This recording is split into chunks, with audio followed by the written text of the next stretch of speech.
Hello everyone, কেমন আছো তোমরা সকলে? আশা করি তোমরা সকলে ভালো আছো। আজ একটা নতুন ব্লগে সকলকে স্বাগত জানাই। আজ কালী পুজো, তাই সকলকে জানাই দীপাবলির শুভেচ্ছা। সন্ধে সন্ধে আমরা সবাই রেডি হয়ে গেছি, যাব এখন মন্দিরে ঠাকুর দর্শন করতে। বেরিয়ে দেখলাম পাড়ায় বিভিন্ন দোকান বসেছে বাজি নিয়ে। বাবা মা ভাই আমাদের জন্য বাড়ির নিচে অপেক্ষা করছিল। বাড়ির নিচ থেকেই ফুল, মালা, সন্দেশ, ধূপকাঠি, মোমবাতি কিনে চললাম আগ্রার মন্দিরের মাকে পুজো দিতে। আমার আগের ব্লগে অনেক সময় তোমরা আগ্রার মায়ের মন্দির দেখেছো। প্রত্যেক বছর কালী পুজোর দিন আমরা মাকে পুজো দিতে মন্দিরে যাই। মায়ের মন্দিরে আমরা পৌঁছে গেছি। কালী পুজো উপলক্ষে মায়ের মন্দিরটা খুব সুন্দর করে সাজানো হয়েছিল। মায়ের মন্দিরের সামনে যে জায়গাটা বলির জায়গা দেখতে পাচ্ছ, আজকে সেখানে বলি হবে। প্রত্যেক বছর কালী পুজোর দিন এখানে পশু বলি হয়ে থাকে। আমি পশু বলি জিনিসটা একদমই মন থেকে মেনে নিতে পারি না। আজকে অমাবস্যা দুপুর থেকে পড়ে গেছে, সেই জন্য পুজোর প্রস্তুতিও দেখছি শুরু হয়ে গেছে মন্দিরে। মায়ের চারদিকে যে খুলিগুলো দেখতে পাচ্ছ সেগুলো কিন্তু সব অরিজিনাল খুলি। এই মন্দির নিয়ে প্রচুর গল্প আছে, একদিন সময় হলে সেগুলো তোমাদের সঙ্গে শেয়ার করব। মাম্পু এদিকে ঘন্টা বাজানোর জন্য মামার সঙ্গে চলে গেছে ঘন্টা বাজাতে। আগে আগ্রার মন্দির অন্যরকম ছিল। কয়েক বছর আগে এই মন্দিরটা নতুন করে তৈরি করা হয়েছে। তাকে ধূপকাঠি, মোমবাতি দেখানো হয়ে গেছে। অনেক বছর আগে এই মন্দিরটা ছিল শ্মশানের মধ্যে। এই জায়গাটা পুরোটাই শ্মশান ছিল। এখানে যে বট গাছটা আছে সেটা কয়েকশো বছর পুরনো। তোমাদের বলেছিলাম না এখানে পশু বলি হয়, তার জন্য কত ছাগল এনে রাখা হয়েছে দেখো। এখানে একটা শিব ঠাকুরের মন্দির আছে, সেখানে প্রণাম করে এগিয়ে চললাম শেতলা মায়ের মন্দিরের কাছে। তখন মায়ের মন্দিরে পুজো শুরু হচ্ছিল। ঠাকুরমশাই মায়ের নিত্য পুজোর জন্য বসেছিলেন।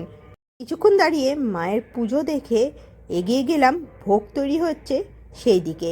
আজ যে কালী পুজো উপলক্ষে এখানে মায়ের ভোগ তৈরি হচ্ছে। কালকে মায়ের ভোগ সকল ভক্তদের জন্য বিতরণ করা হবে। এখানে এলাই আয়োজন চলছে মায়ের ভোগ রান্নার জন্য। আমাদের ঠাকুর দর্শন, পুজো দেওয়ার সব কমপ্লিট হয়ে গেছে। আমরা এখান থেকে লেক কালীবাড়ি মন্দিরে যাব। সেখানেও আমরা প্রত্যেক বছর কালী পুজোর দিন পুজো দিতে যাই।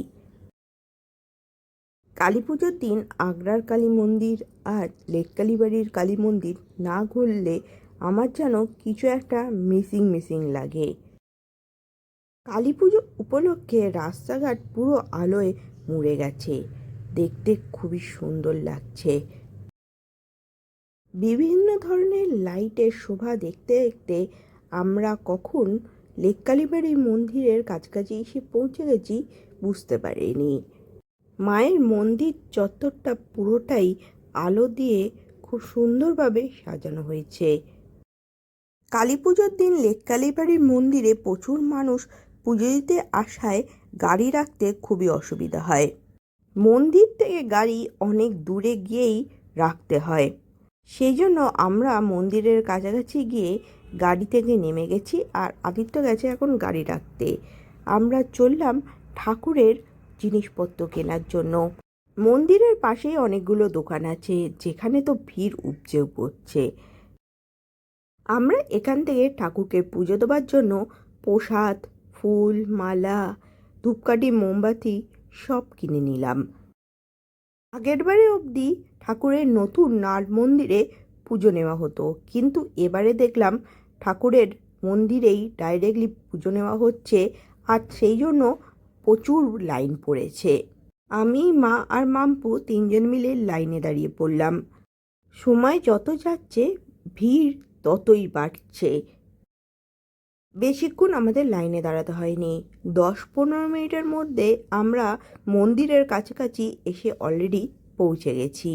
ওই যে ওখানে মায়ের মন্দির, ওখানেই পুজো নেওয়া হচ্ছে। মায়ের মন্দিরের কাছে এসে দেখলাম ঠাকুরের পুজো অলরেডি শুরু হয়ে গেছে, সেই জন্যই ডাইরেক্টলি ঠাকুরের মন্দিরে পুজো নেওয়া হচ্ছে। সেখান থেকেই পুজো করে মানুষজনকে তাদের প্রসাদ দিয়ে দেওয়া হচ্ছে। মন্দিরের সামনে দাঁড়িয়ে মাকে ভালো করে দর্শন করলাম। খুব সুন্দরভাবে সাজানো হয়েছে মাকে। লেককালীবাড়ির মন্দিরে আমার ঠাকুরদাদাকে শুনেছি তিনিও কালী পুজোর দিন পুজো দিতে আসতেন, তারপরে বাবাও আসতেন, আর এখন আমরাও সকলে আসি। আগে তো মাঝে মাঝেই লেককালীবাড়ির মন্দিরে পুজো দিতে এসে সামনের লেকে খেলতে চলে যেতাম বাবা মায়ের সঙ্গে। এখন আর সেই সুযোগটা হয় না। মাকে নমস্কার করে এবার চলো ঠাকুরকে ধূপকাঠি মোমবাতি দেখানো যাক। ধূপকাঠি মোমবাতি দেখানোর জায়গাটা মন্দির থেকে একটু দূরেই করেছে, যেটা সেফটি পারপাসে খুবই ভালো করেছে মনে করি। আমাদের পুজো দেওয়া, প্রসাদ সংগ্রহ সব হয়ে গেছে। মাম্পু, বাবা, ভাই আর আদিত্য অন্য সাইডে দাঁড়িয়ে আছে। আমি আর মা এখন ওই দিকে যাচ্ছি। রাত যত গড়াচ্ছে মায়ের মন্দিরে ভিড়ও তত বাড়ছে। কালী পুজো রাতে হয় বলে প্রচুর মানুষ রাত্রির বেলায় মন্দিরে আসে মাকে দর্শনের জন্য। মন্দির থেকে বেরোনোর পথে এই বাবাকে চোখে পড়ল, যিনি খুব সুন্দর বাদ্যযন্ত্র বাজাচ্ছে। কালী পুজোর দিন লেককালীবাড়িতে এসে আমরা প্রত্যেক বছর পাপড়ি চাট খেয়ে থাকি, আর ভাই এখানকার পাপড়ি চাট খেতে খুবই ভালোবাসে। আমরা প্রত্যেক বছর এই দাদার দোকানে এসেই পাপড়ি চাট নিয়ে থাকি। দাদা আমাদের জন্য পাপড়ি চাট রেডি করছে, আর ওইদিকে আমরা চললাম ফুচকা খাওয়ার জন্য। আমরা ফুচকা খাচ্ছি বলে মাম পুরো পায় না, ওকেও ফুচকা দিতে হবে, সেই জন্য ওকে বাটি হাতে ফুচকা ধরিয়ে দেওয়া হয়েছে, আর সে খুব মজা করে ফুচকা খাচ্ছে। যত মাম্পু বড় হচ্ছে তত বড়রা যা যা খাবে ওকেও তাই তাই খেতে হবে। এবার চলো বাড়ি ফেরা যাক। আমরা যে সময় এসেছিলাম সে সময় এত ভিড় ছিল না, যাওয়ার সময় ভিড় যেন অতিরিক্ত বেড়ে গেছে। আমরা এখন গাড়ি যেখানে রাখা হয়েছে সেদিকে চললাম। আগে কোনো সময় কালী পুজোর দিন মাকে পুজো দিয়ে ঠাকুরের প্রসাদ সেদিনই বাড়ি নিয়ে যেতে পারিনি। এই ফার্স্ট টাইম ঠাকুরের পুজো বসে যাবার ফলে বাড়িতে প্রসাদ নিয়ে যেতে পারছি। লেককালীবাড়িতে পুজো দেওয়ার পর আমরা কালীঘাট মন্দিরের পাশ দিয়ে যাচ্ছিলাম। মন্দিরের গেটটা পুরো লাইট দিয়ে খুব সুন্দরভাবে সাজানো হয়েছে। সেখান থেকে ফিরে গেলাম বাবার ক্লাবে মাকে পুজো দেওয়ার জন্য। সেখানেও মা কালীর পুজো হয় আজকের দিনে। সেখানে গিয়ে মাকে দর্শন করলাম, আর মা এদিকে ঠাকুরের সব পুজোর জিনিসপত্র ঠাকুরমশাইয়ের হাতে তুলে দিচ্ছেন। সেই সুযোগে আমি আর ভাই বললাম, চল সামনে একটা কালী ঠাকুরের প্যান্ডেল হয়েছে, সেখানে মাকে দর্শন করে আসি। মাম্পুকে কোলে নিয়ে আমি আর ভাই চললাম প্যান্ডেলের দিকে। এখানে প্যান্ডেলে এখনও মায়ের পুজো বসেননি, কিন্তু মাকে খুব সুন্দরভাবে সাজানো হয়েছে। মাকে দেখে মা কিভাবে দাঁড়িয়ে আছে মাম্পু সেটাকে আবার ভালো করে আমাদের দেখাচ্ছে। তাকে ভাই বলছে ঠাকুর নমস্কার করতে, আর সে জিভ বের করে আমাকে দেখেই যাচ্ছে। ঠাকুরকে নমস্কার করে এবার চলো বাড়ির দিকে যাওয়া যাক, অনেক দেরি হয়ে গেছে, গিয়ে মাম্পুকে খাওয়াতেও হবে। মায়েরও ওইদিকে ক্লাবের পুজো দেওয়া হয়ে গেছে, মা অলরেডি গাড়িতে চলে এসেছেন। আমরা এবার বাড়ির দিকে রওনা দিলাম। বাড়ির কাছে পৌঁছে ভাবলাম বাড়ির আশেপাশে যে সকল মায়ের মূর্তি হয়েছে সেগুলোকেও তোমাদের দর্শন করিয়ে আসি। এই প্যান্ডেলটি আমাদের বাড়ির ঠিক উল্টো দিকে হয়েছে। দুপা গেলে আরেকটিও প্যান্ডেল হয়েছে, সেখানে গিয়েও মাকে দর্শন করলাম। মাম্পু এই মন্দিরেই মাকে প্রত্যেক দিন পুজো দিতে আসে। সেখানে গিয়ে মাকে প্রণাম করলাম। এখানেও ঠাকুরের পুজো শুরু হয়ে গেছে। এবার বাড়ির দিকে যাই। বাড়িতে দিওয়ালি উপলক্ষে বিভিন্ন ফ্লোর লাইট দিয়ে সাজানোর ফলে খুব সুন্দর লাগছিল। বাড়িতে এসে মাম্পুকে খাইয়ে দাইয়ে ঘুম পাড়িয়ে আমি, ভাই আর আদিত্য তিনজনে মিলে এলাম ছাদে বাজি ফাটানোর জন্য। আকাশে তো এখন আতশবাজির খেলা চলছে, যা দেখতে অতিরিক্ত সুন্দর লাগছে।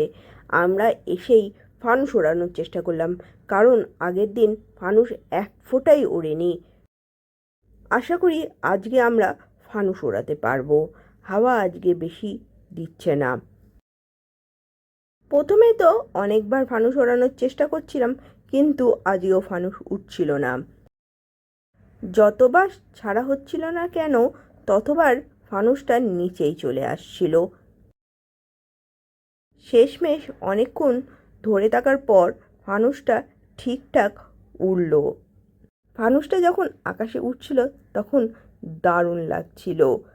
আমরা তো মনোমুগ্ধ হয়ে আকাশের দিকেই তাকিয়েছিলাম। কালকে সেল কিনে এনেছিলাম। সেলটা জ্বালানোর পর পরপর 12টা একসঙ্গে এমনভাবে উঠতে শুরু করলো, আমার তো ভয় লেগে গেছিল, কিন্তু দেখতে দারুণ লাগছিল। বাজি ফাটাতে বেশ মজা লাগে। ভাই আর আদিত্য আরেকটা ফানুস নিয়ে অলরেডি রেডি হয়ে গেছে। ফট করে জ্বালিয়ে দিলেই তো ফানুস ছাড়া যায় না, হাওয়া বুঝে ছাড়তে হয়। তারাও এখন অপেক্ষমান কখন ফানুসটাকে ছাড়া হবে। যতবার ফানুসটাকে ছাড়ার চেষ্টা হচ্ছিল, ততবার দেখছি ফানুসটা নিচে চলে আসছিল। ফানুস নিচের দিকে চলে আসলে আমার খুব ভয় লাগে, কারণ অ্যাক্সিডেন্ট হবার সম্ভাবনা বেড়ে যায়। অনেকক্ষণ ধরে থাকার পর হাওয়া বুঝে ভাই তো ফানুসটাকে ছেড়ে দিল, কিন্তু ফানুসটা একটু ওড়ার সঙ্গে সঙ্গে সেটা নিচের দিকে নামতে আরম্ভ করলো, আর সেটা আমাদের বাড়ির বাইরের দিকে। সেখানে অনেকগুলো গাছ ছিল। কিছুক্ষণের জন্য তো আমার হার্টবিট প্রচণ্ড ফাস্ট হয়ে গেছিল, কিন্তু হাওয়া দেওয়াতে আস্তে আস্তে ফানুসটা ওপরের দিকে উঠতে আরম্ভ করলো। আমার মনে তো জান এলো। আজকে যেন একটা অ্যাক্সিডেন্টের হাত থেকে আমরা রক্ষা পেলাম। আজকের ব্লগটা এইটুকুই। ভালো লাগলে লাইক, শেয়ার অ্যান্ড সাবস্ক্রাইব করতে ভুলো না। সকলে ভালো থেকো, সুস্থ থেকো, আর সকলকে ভালো রেখো। Tata, by.